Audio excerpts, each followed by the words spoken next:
My dad refused to pay my tuition because I'd outshine his golden son. Years later, he came begging.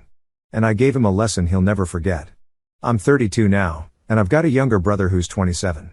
We were raised mostly by our mom because, honestly, dad was barely around. When I was a kid, he was always off doing important stuff, which, looking back, was just him choosing work over family. I don't remember him being at home much, maybe on weekends here and there, but it's not like we ever did any father-son bonding or whatever. He missed out on all the little moments, my first baseball game, school awards, even the time I ended up in the ER with a broken arm. Mom handled it all. By the time my brother came along, things changed. It was like dad flipped some switch. Suddenly, he was this hands-on, super involved dad, always around for my brother's school events, sports games, and even the random stuff like Cub Scouts meetings. The guy who barely had time to show up for me was suddenly the perfect dad for my brother. He'd do the whole big game talk thing, throw the football around in the backyard, give pep talks, and all the stuff I'd wished he'd done with me. Now, I don't hold it against my brother. He didn't ask to be treated like the golden child. But I'm not going to lie, watching it all happen kind of messed with my head. Here I was, this kid who'd always hoped for a little attention from dad, and my brother just got it all without even trying. I mean, dad acted like we were strangers half the time, but he'd light up around my brother like he was some mini version of himself, and it wasn't just me noticing it. Mom could tell too. She'd tried to keep things balanced, never played favorites or anything like that. If anything, she made extra effort with me since she saw dad was more focused on my brother. We'd spend time together reading, messing around in the kitchen, doing puzzles, just quiet stuff that wasn't flashy but meant a lot to me. She'd always tell me, "You don't have to be like your dad to be great," and that kept me going. I needed to hear it, especially when it felt like dad was just disappointed in me for not being into guy stuff. Anyway, as I got older, I gave up trying to win dad over. I tried to bond with him a few times, hoping he'd maybe take an interest in something I liked, but nope. He'd always look at me like he was confused by me, like I was some puzzle he couldn't solve. And eventually, I just stopped putting myself out there. I figured if he wanted a connection, he'd have to make an effort too. Spoiler, he never did. My brother, though? Total opposite. He was every bit the son dad wanted, loved sports, wasn't afraid to get his hands dirty, even had the same stubborn attitude. I think dad loved that he could see so much of himself in my brother. They'd spend hours together doing, well, whatever they did, fishing, camping, playing catch. Meanwhile, I'd be in my room, either reading or messing around on my computer. And that's how it was, them outside playing football, me inside with my books or whatever project I was working on. Dad would come inside, see me with my head buried in a book or tapping away on the keyboard, and he'd just shake his head. I could practically hear him thinking, why couldn't I have another son like my youngest? He never said it out loud, but he didn't have to. It was in every look, every sigh, every time he'd tell my brother he was proud of him but barely looked my way. To be honest, I think part of him saw me as mom's kid, while my brother was his. Maybe it's because mom was the one who did everything for me, school events, ER visits, homework, you name it. When he was around, dad would just do his own thing, occasionally stepping in for some fatherly advice that didn't mean much because, well, he didn't know me. Half the time, he didn't even try to understand me, and the other half, he was too busy with my brother to even notice I was around. When my brother got to the age where he was joining all these sports teams, it became like dad's second job to coach him. They'd come home from games all hyped up, telling me about some amazing play my brother made or how he got player of the game. I'd sit there, listen politely, nodding along, and dad would go on like I wasn't even part of the conversation. It's not like I expected a big pat on the back for just sitting there, but I mean, it would have been nice if he even asked what I was up to. Honestly, I'd always hoped that as I got older, things would change, that maybe dad would come around and see that just because I wasn't like him didn't mean I was worthless. But no. He'd say things like, a real man isn't afraid to get his hands dirty, or, why don't you join a team or something? I remember feeling this mix of frustration and disappointment, like I could never be enough for him just as I was. Meanwhile, mom was the opposite. She'd ask me about the books I was reading, sit with me while I worked on random tech projects, and actually listen. She'd tell me she was proud of me, and that was all I needed to hear. Looking back, she was probably doing double duty, trying to be both parents because she knew dad wasn't going to step up. And she never once made me feel like I had to change or be manlier to be worth something. If it wasn't for her, I don't think I would have had the confidence to even go after my dreams later on. But here's the thing, when I lost her, everything fell apart. I was only 13, and suddenly, the one person who actually got me was gone. After she passed, Dad seemed like he got even more into my brother's life, if that was even possible. They grew closer, and I just faded into the background. I tried to keep going, find some way to connect with him, but the more I tried, the more it felt like I was just a reminder of everything he didn't like. So, yeah, growing up wasn't exactly easy, especially when I had to watch Dad and my brother have this tight bond that I never got to experience. I know some people might say, well, that's just how families are. Parents have favorites. But until you're that kid on the outside looking in, you don't know what it's like to feel like you're second best in your own family. All I ever wanted was to be accepted by him, but that never happened. Now, my brother was too young to notice any of this when we were kids, and even now, I doubt he realizes how things played out.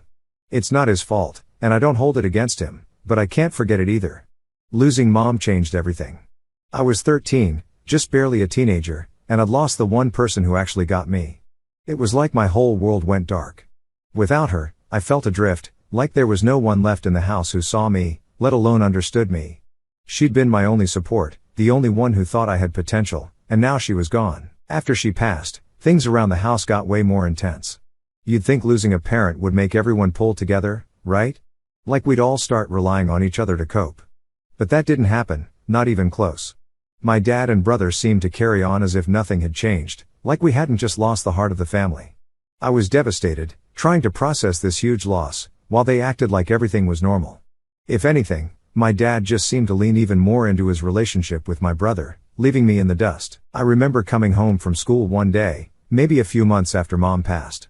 I'd had a rough day, kids giving condolences like it was the first time they'd heard, teachers giving me these pitying looks. All I wanted was to come home and feel like I wasn't alone. But when I walked in, there was my dad, watching TV with my brother, laughing about something like they didn't have a care in the world. I felt like a ghost in my own house. I started spending a lot more time in my room. Honestly, it just hurt too much to be around them. I'd be in the kitchen making myself a snack, and they'd stroll in, talking about my brother's latest football game or some other thing they'd done together. They'd barely look my way. It was like they didn't even notice I was standing there.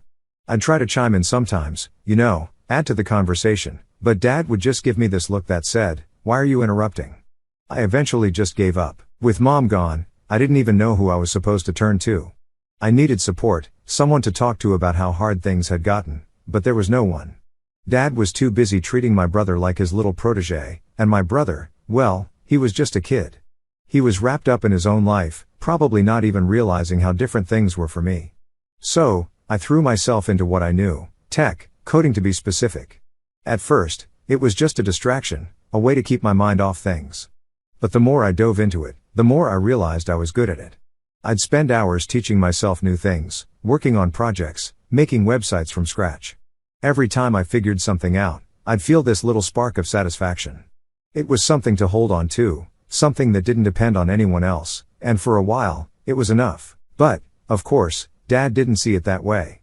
To him, I was just wasting my time on the computer. He'd make these snide comments whenever he saw me coding, like, "When are you going to do something useful?" Or, "Real men don't hide behind a screen." I'd just nod and keep working. I'd learned by then that arguing with him was pointless. If he couldn't understand it, then it wasn't worth his attention. Then there was this one day that really sticks out.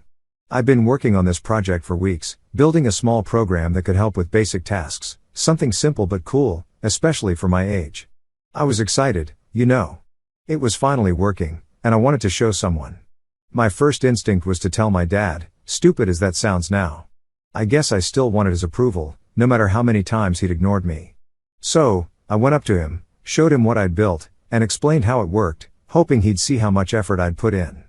But he just glanced at the screen, gave me this half-hearted, "That's nice," and went right back to whatever he was doing. That was the moment it hit me, no matter what I did, he was never going to care. He was too busy being my brother's biggest fan to even notice my achievements, let alone support them. From that point on, I stopped looking for his approval altogether. I kept my head down, did my own thing, and figured if he didn't care, then neither did I. I'd come home, go straight to my room, and work on my project for hours. It was my escape, my way of finding some control in a world that felt upside down.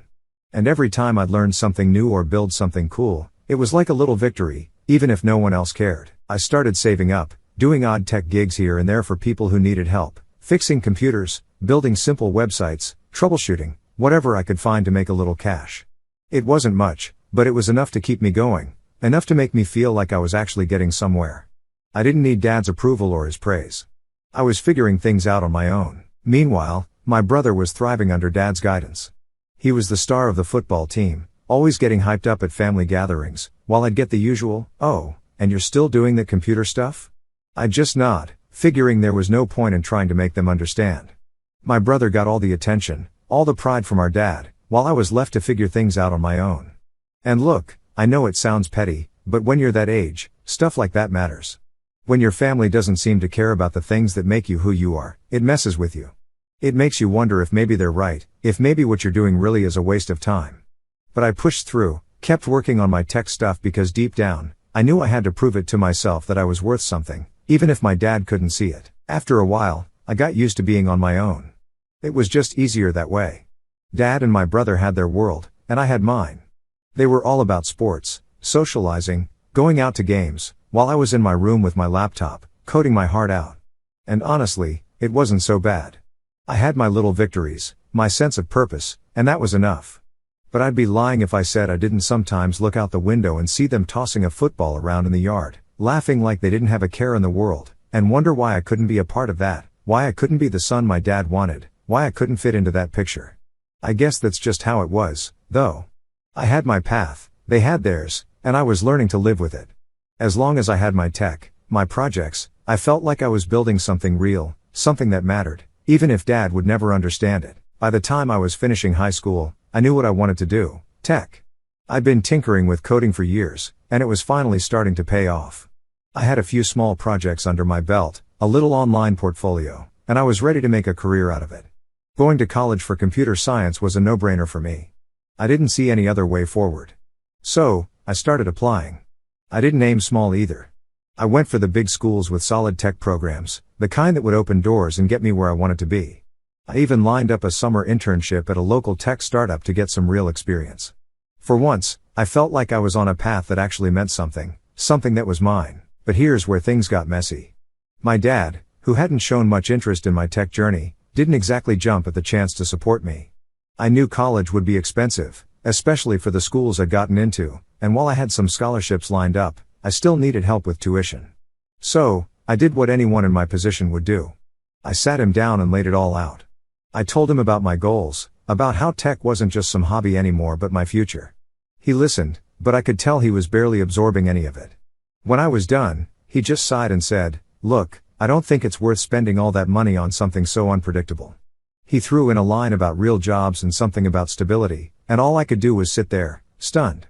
I mean, this was coming from the guy who could drop money on sports gear for my brother without blinking. My brother got all the financial backing he needed for his stuff, the games, the travel, the training sessions, but when it came to my education, my future, suddenly it was too big of an investment. I tried explaining how this wasn't just some shot in the dark. I had a plan, and I was willing to put in the work. I even showed him my scholarship letters and talked about the internship I'd secured. But he just shook his head, acting like I was some clueless kid chasing a fantasy. He goes, "Your brother is struggling with his grades, and he needs our support right now. You can figure this out on your own." That line hit me harder than I'd like to admit. It was like everything I'd worked for, everything I was trying to build, was just invisible to him. It was clear that he wasn't going to help, no matter how much I tried to reason with him. The money wasn't even the main issue, I think.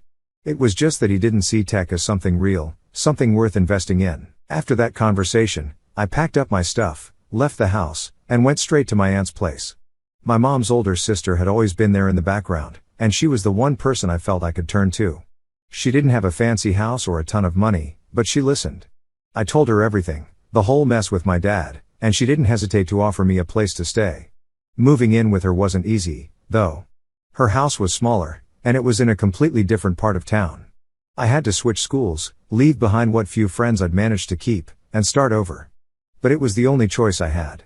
I couldn't keep living in a place where I felt like an outsider in my own family. When I told her about my college plans, she did something that completely shocked me. She offered to help cover my tuition. Now, she didn't have much money, she was living paycheck to paycheck herself, but she said she'd figure something out. She even went so far as to ask a few of her close friends for support. They chipped in too, and somehow, they made it happen. It wasn't a full ride, but it was enough to get me started. I remember that moment clearly, sitting in her small, cluttered kitchen, going over the finances, looking at the checks her friends had written out for me.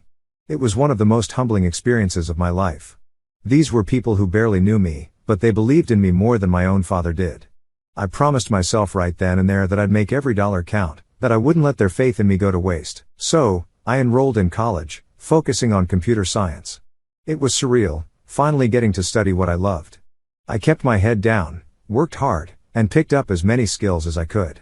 The professors were top-notch, the environment was inspiring, and I felt like I was finally where I was meant to be.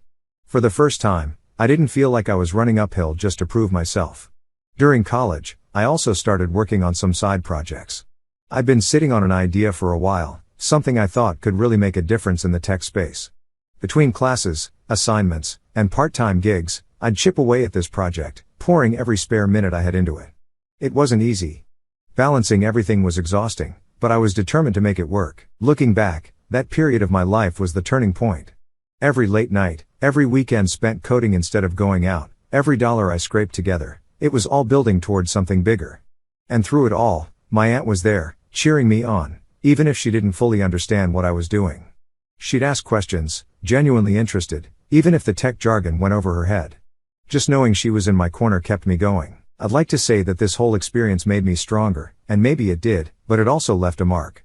I stopped expecting anything from my dad or my brother. I realized they'd never be the kind of family that would support me, at least not in the way I needed. That hurt, and yeah, it made me angry, but it also pushed me to prove that I didn't need their approval to make something of myself. Over time, I saved up enough from freelancing and side gigs to pay my aunt back a bit. I'd slip her an envelope every month with what I could afford, and she'd always protest, saying it wasn't necessary, that she was just happy to see me thriving. But I insisted. She'd given me a shot when no one else would, and I couldn't just let that go. By the time I was getting close to graduation, I had a working prototype for my app. I didn't tell anyone about it, mostly because I didn't want to get my hopes up. But I poured everything I had into it, hoping maybe, just maybe, it would be the thing to set me apart, to prove to myself, and maybe even to my dad, though he'd never know, that I was worth betting on. That was my life for those years, college, coding, and trying to scrape by on what little I had. It wasn't easy, but I wouldn't trade it for anything. Every step I took, every hurdle I cleared, brought me closer to becoming someone I was proud of, even if the people who were supposed to care the most couldn't see it. Looking back, it's almost funny how things turned out. The guy who was told his dreams were a waste of time, who got tossed aside by his own father, ended up carving his own path. It wasn't thanks to my family, but in spite of them. And somehow, that made it all the more satisfying. Graduation came and went in a blur. All those years of hard work, the late nights and all-nighters, finally paid off. I felt like I'd come a long way from the kid hiding in his room to avoid his own family. By then, my app was fully built, polished, and actually working well. I still hadn't told anyone in my family about it, except my aunt. She didn't fully understand what I'd created, but she was thrilled for me anyway. That kind of support, even if it was just her saying, "I'm proud of you," meant a lot. Once I graduated, I decided to go all in on my app. It was a gamble, and I knew it could go either way, but I felt like I finally had something that could make an impact. I was a nobody in the industry, but I'd already put in so much work. I figured there was no harm in taking it to the next level. If it failed, well, I'd find a way to pick myself up. If it succeeded, well, I didn't even know what that would look like yet, but I was ready to find out. I started off small, pitching my app to a few local companies. Most of them didn't bite, and I can't even tell you how many rejections I got. But I kept pushing, improving things bit by bit, and learning from the feedback, even when it was brutal. That persistence started paying off in ways I didn't expect. A few people gave it a shot, and they liked it. Word spread slowly, and before I knew it, people were reaching out to me. There was this one moment, though, that stands out more than any of the initial successes. I was working late one night, completely absorbed, when my phone buzzed. It was an email from a bigger tech company, not massive, but definitely big enough that they could give me a serious boost if they were interested. I must have read that email 100 times, making sure I wasn't imagining things. They wanted a meeting, and they wanted it soon. I remember sitting in my little apartment, staring at the screen, and feeling like, finally, things were turning in my favor. All those years of hearing, tech isn't a real career, or, it's just a hobby, came back to me, but this time, they didn't sting. I realized I didn't need anyone's approval anymore. I was doing this for myself, and it was working. I went to that meeting, more nervous than I'd like to admit. I'd never pitched anything to a company this big before. I showed them what my app could do, explained how it solved a few key problems they'd been struggling with, and did my best to hide my nerves. When the guy running the meeting leaned back, looked at me, and said, "I think we can work something out," I had to stop myself from grinning like an idiot. That deal became my first big break. It wasn't some millionaire maker overnight or anything, but it was enough to give me credibility, enough to get my app in front of more people. From there, things took off faster than I'd ever expected. Other companies started reaching out, and suddenly, I was juggling more projects than I knew what to do with. And then the money started coming in, not crazy money at first, but enough to pay off some of my student loans, help my aunt with her bills, and finally get a decent place to live. I moved out of my cramped apartment into something that didn't feel like I was constantly dodging leaky pipes and broken windows. It was the first time in my life I actually felt stable, like I was building something that would last. I wish I could say I was content with that I just kept my head down and focused on work, but honestly, a part of me wanted to show my dad and brother what I'd accomplished. I hadn't spoken to either of them since I'd left home, and as far as I knew, they hadn't tried to reach out either. I knew it was petty, but I wanted them to know I'd made something of myself, that their lack of support hadn't held me back. Still, I kept my distance. I was afraid that if I did reach out, they'd somehow twist it around, make it seem like I owed them something, or worse, downplay what I'd done. I wasn't going to give them that chance. I focused on work, built up my client list, and kept pushing my app to the next level. I made a few smart moves with my savings, investing in some equipment and hiring a couple of freelancers to help expand the app's capabilities. It was a leap of faith, but by then, I'd learned to trust my instincts. The investment paid off, and pretty soon, I was making more than I'd ever thought possible. I remember the day I hit my first real milestone. I'd just signed a major deal with a company that wanted to incorporate my app into their own systems. This deal was big enough to put me on the map, to give me a kind of credibility I'd only dreamed about. I wanted to celebrate, but I didn't really have anyone to celebrate with. My friends from college had scattered, and I was pretty much a lone wolf. My aunt was thrilled when I told her, though. She even threw a little get-together with a couple of her friends who'd pitched in to help me get through school. I guess what I really wanted was for someone in my family, besides my aunt, to care, to acknowledge that I'd done something meaningful. But deep down, I knew it was never going to happen. I'd proven to myself that I could succeed without them, but it still hurt that they'd never see the side of me that was finally thriving. Over the next few months, things kept growing. My app gained traction, and I found myself in a position I'd never expected, financially stable, with options to expand and invest in new projects. It was surreal, going from being the kid who wasn't good enough to someone who could actually make a difference. I didn't need validation anymore, but that didn't mean the past hadn't left scars. I still felt like the outsider, the one they'd written off. But despite all that, I felt a weird sense of peace. I'd built something from the ground up without my dad's approval or my brother's acceptance. I'd found my own path, created my own success, and if they didn't care, well, that was on them, not me. That chapter of my life was closing, and I was finally okay with it. After all the work I'd put into getting where I was finally feeling settled. The app was doing great, and I had my own place, a nice setup, and enough success that I didn't have to worry about things like bills or security. It was a good feeling, one I'd never really known before. My life was finally on track, and for once, I didn't feel like I had anything to prove to anyone. So, imagine my surprise when, one evening, my dad and brother showed up at my office. No warning, no heads up, just them standing there at my door like they'd been invited. I'd been working late, and when I heard a knock, I figured it was one of my employees or maybe even the cleaning crew. I opened the door, and there they were, my dad looking a little sheepish, and my brother trying to play it cool but looking just as uncomfortable. I just stared at them, kind of stunned. It was like seeing ghosts. I mean, after all these years with no calls, no messages, nothing, and here they were, standing in my office like it was the most normal thing in the world. For a second, I thought maybe I was dreaming. I didn't even know what to say, and they just stood there, waiting for me to invite them in. Eventually, I stepped aside and let them in, mostly out of shock. They walked in and looked around, taking in the space like they were trying to size up what I'd accomplished. My office wasn't huge, but it was nice. I'd made it that way with my own money and hard work. There was a small lounge area where I usually met with clients, and they sat down there, looking all awkward and out of place. After a few seconds of silence, my dad cleared his throat and said, "We heard about your success. Figured it was time we stopped by and checked in." He tried to smile, but it didn't reach his eyes. I could tell he was uncomfortable, maybe even a little intimidated. My brother, on the other hand, looked like he was barely holding it together. I could see it in his face, he wasn't exactly thrilled to be there. I wasn't sure how to respond, so I just nodded and sat down across from them, trying to keep my face neutral. I felt a weird mix of emotions, anger, confusion, maybe even a little bit of satisfaction seeing them here, finally acknowledging what I'd done. But I kept it cool and just waited for them to say whatever they'd come to say. My dad started off with some small talk, asking about the app and how the business was going. It was weird hearing him act interested, like he'd always been supportive. I answered his questions with short, polite responses, not giving him much to work with. I could see he was struggling to keep the conversation going, and that gave me a small, petty sense of satisfaction.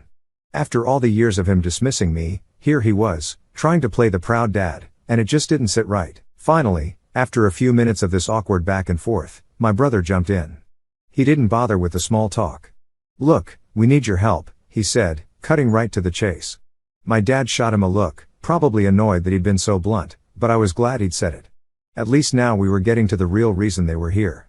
I raised an eyebrow, waiting for him to continue. He looked down, fiddling with his hands, and then started explaining. Apparently, things hadn't been going so great for him. His job wasn't paying much, and he was struggling to make ends meet. On top of that, he'd racked up some debt, and my dad had been helping him out for a while, but it had gotten to be too much. They were in a tight spot, and they'd come to me, hoping I'd be able to lend a hand. I had to bite back a laugh. After all the years of being ignored and treated like an outsider, they were here asking for my help. I couldn't believe the audacity. I kept my face as blank as possible, though, and just listened while my dad tried to paint it like this was some kind of family crisis and that it was my duty to step in. When he finished, I just sat there, looking at them. They stared back, probably expecting me to say yes, to jump in and save the day. But I didn't. I leaned back, crossed my arms, and asked, "Why me? You guys haven't cared about me or my work for years. What makes you think I'd want to help now?" My dad shifted uncomfortably, trying to come up with a response. He started to say something about families sticking together and forgiveness, but I wasn't buying it. All those years of him putting my brother first, dismissing my interests, refusing to support my education, they were all flashing through my mind. I realized that they hadn't come because they wanted to make amends. They were here because they needed something. I told them as much, laying it all out in a calm, matter-of-fact way. I said, "You know, it's funny. When I was struggling, you guys were nowhere to be found. When I needed support, you both acted like I didn't matter. Now that I'm successful, suddenly you remember I exist. I'm not some backup plan you can come to when things get rough." My dad tried to interrupt, saying it wasn't like that they'd always cared but maybe hadn't shown it well. My brother chimed in, talking about how hard things have been for him, but it all just sounded like excuses. I'd spent years dealing with their lack of support, and I wasn't about to let them guilt me into fixing their problems now. I told them, "I've worked too hard to get where I am without any help from either of you. I don't owe you anything." The look on their faces was priceless. My dad looked like he'd been slapped, and my brother just stared at the floor, silent for once. I could see the realization setting in that I wasn't going to bail them out, that I'd moved on without them. They left not long after that, my dad muttering something about thinking it over and family loyalty. I just nodded and saw them to the door, keeping my distance as they walked out. I felt this strange mix of emotions, a little bit of anger, a lot of relief, and, surprisingly, peace. I'd spent so many years feeling like I had to prove myself to them, but now I realized I didn't need their approval or validation. I'd done it on my own, and that was enough. After they left, I sat in my office for a while, just thinking. I knew they'd probably never reach out again, and I was fine with that. My life had moved on, and I didn't need them to be part of it. For the first time, I felt free of their expectations, free of their judgment, and free to be exactly who I wanted to be. It wasn't the reunion I'd imagined, but it was exactly the closure I needed.